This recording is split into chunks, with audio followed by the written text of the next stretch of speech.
राजकुमार, यह बहुत अचानक था। चुन यूचुन को किनारे से फेंक दिया गया और उसके सदस्य सदमे में चिल्लाए। वे समझ नहीं पा रहे थे कि अभी क्या हुआ है। यम्पा चुपचाप यूचुन की पीठ के पास चली गई और यूचुन को पीछे से लात मारते हुए उसे मारा। यूचुन ने अपना हाथ जमीन पर रखा और हिल नहीं सका। ऐसा लग रहा था जैसे उसे दर्द हो रहा हो।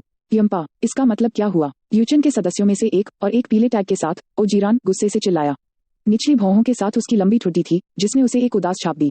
हालांकि वह हौसम के साथ शीर्ष 3 महिला कैडेटों में से एक थी। तुम पागल हो गए हो। वो गनपल ने भी यम्पा पर चिल्लाया और आरोप लगाया। तभी किसी ने उसे ब्लॉक कर दिया। गनपल की बाह के खिलाफ एक शक्तिशाली ऊर्जा से चलने वाली मुट्ठी ने उसे 3 कदम पीछे धकेल दिया। सामने खड़े व्यक्ति को देखकर गनपल चौंक गया। कैडेट के पास मोटी मांसपेशियां और शरीर था जो अन्य कैडेटों से 2 गुना बड़ा था। यह को वांगघोर था। वह उसे रोकने के लिए जमीन से तेजी से उठा।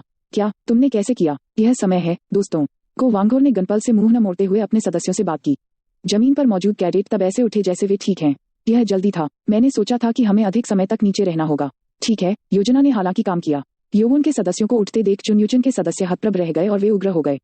कमीने, अब उन्हें एहसास हुआ कि उन्हें बेवकूफ बनाया गया था। योवुन के सदस्यों के चारों ओर खून और गंदगी थी, लेकिन उनमें से कोई भी घायल नहीं हुआ था। रुको, फिर 12वें समूह के बारे में क्या? गनपल ने फिर गैलन और 12वें समूह के अन्य कैडेटों की ओर रुख किया। उन्होंने भी यूचुन के समूह के खिलाफ लड़ने के लिए अपनी लकड़ी की तलवारें निकाली थीं। यम्पा, तुम्हारी हिम्मत कैसे हुई राजकुमार को धोखा देने की? किसी ने गुस्से में चिल्लाया। यह एक अन्य कैडेट था जिसके सीने पर भी पीला टैग लगा हुआ था। वह पावर फिस्ट कबीले से जिन्यू थे। वह मस्कुलर भी था, लेकिन वह को वांगघोर से थोड़ा छोटा था। यम्पा ने हमें धोखा दिया। यम्पा, कमीने। यूचुन के सभी सदस्य यम्पा पर उग्र रूप से चिल्लाए, जिसका चेहरा कपड़ों से लिपटा हुआ था। ऐसा लग रहा था कि उन्हें शुरू से ही यम्पा पर इतना भरोसा नहीं था। यम्पा ने फिर सिर हिलाया। हम्फ। फिर यम्पा ने उसके चेहरे से कपड़े उतार दिए। चुन यूचुन के सभी सदस्यों ने उसके नीचे प्रकट हुए चेहरे पर भौहें चढ़ा दी। आवाज वही थी जो यम्पा की थी, लेकिन अंदर का चेहरा बिल्कुल अलग व्यक्ति था। चुन योवुन, यह 7वां कैडेट था। चुन योवुन। योवुन ने चारों ओर देखा। यहाँ क्या हुआ था? यह तब हुआ जब योवुन ने हाइलमिंग को हराया जो निडर हो गया था। हाइलमिंग ने योवुन पर एक जानवर की तरह आरोप लगाया। राक्षस। हाइलमिंग ने अपनी उंगलियों से एक शक्तिशाली हमला किया। उसका सिर सफेद हो रहा था, लेकिन वह अपना दिमाग खोने से पहले चुन योवुन को हराना चाहता था। फिर भी किसी ने उसे योवुन पहुंचने से पहले ही लात मार दी थी। बगी थे। हाइलमिंग योवुन पर इतना क्रोधित था कि उसने बगी को किनारे पर नहीं देखा। इमरजेंसी होने के कारण बग्गी ने उसे लात मार दी। आग। थो। लेकिन इस बार बग्गी को फेंक दिया गया। हाइलमिंग की बढ़ी हुई आंतरिक ऊर्जा ने बग्गी को पीछे धकेल दिया था। तुमने मेरे साथ फिर से हस्तक्षेप करने की हिम्मत की। हाइलमिंग तब बग्गी पर क्रोधित हो गए और बग्गी पर आरोप लगाने लगे, जो नीचे गिर गया था, लेकिन योवुन ने उसे ऐसा नहीं करने दिया। आप यहाँ रहते हैं। उन्होंने हाइलमिंग की दाहिनी कलाई पकड़ ली और हाइलमिंग अपनी आंतरिक ऊर्जा के बारे में अति आत्मविश्वास से भरे हुए थे। वह इस बार काम नहीं करेगा। उसने वापस लड़ने के लिए अपनी आंतरिक ऊर्जा को 100% से गुना करके हमला किया। लेकिन फिर भी चुन योवुन की 90 साल की ऊर्जा और शारीरिक शक्ति जो एक नीले मोती के पत्थर को नुकसान पहुंचाने के लिए काफी मजबूत थी, कुछ ऐसा नहीं था जिसे पीछे धकेला जा सके। आग। हाइलमिंग को हवा में उछाला गया और उसकी कलाई से जमीन पर पटक दिया गया।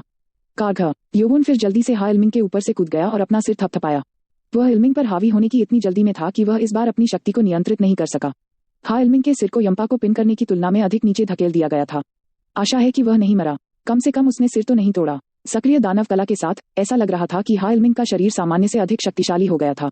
गर। हाइलमिंग का सिर नष्ट नहीं हुआ था, लेकिन योवुन की मुट्ठी ऊपर से तेज हो रही थी और उसकी पीठ जमीन से टकरा रही थी। इसने उसे एक झटका दिया और हाइलमिंग की मृत्यु हो गई। वर्जित कला से पीछे से प्रहार करने की उसकी योजना विफल हो गई थी। वाह। योवुन ने तब उसे बताया कि यह रक्त प्रत्यावर्तन की दानव कला थी। कबीले के अधिकांश सदस्य जो अपने कुलों में प्रशिक्षित थे, जानते थे कि हाइलमिंग के साथ क्या हुआ था।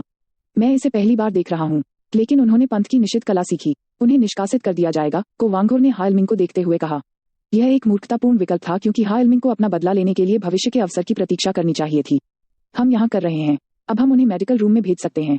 हाइलमिंग और उसके सदस्यों की उंगलियां टूट गई थीं और दाहिना पैर टूट गया था, इसलिए यदि वे तीसरे परीक्षण से पहले ठीक नहीं होने वाले थे, तो उन्हें निष्कासित कर दिया जाएगा। उद्धरण चिन्ह ... यह अच्छा है कि हमने ओहजों का बदला लिया, लेकिन यह अभी भी उतना अच्छा नहीं लगता। हुबोंग का मतलब हर कोई जानता था। इन सब के पीछे जो शख्स था, वह अब भी ठीक था। एक आदमी के लिए येलो टैग की तलाश के लिए इन सभी लोगों को अपने पैरों के नीचे खेलने के लिए रखना भयानक था।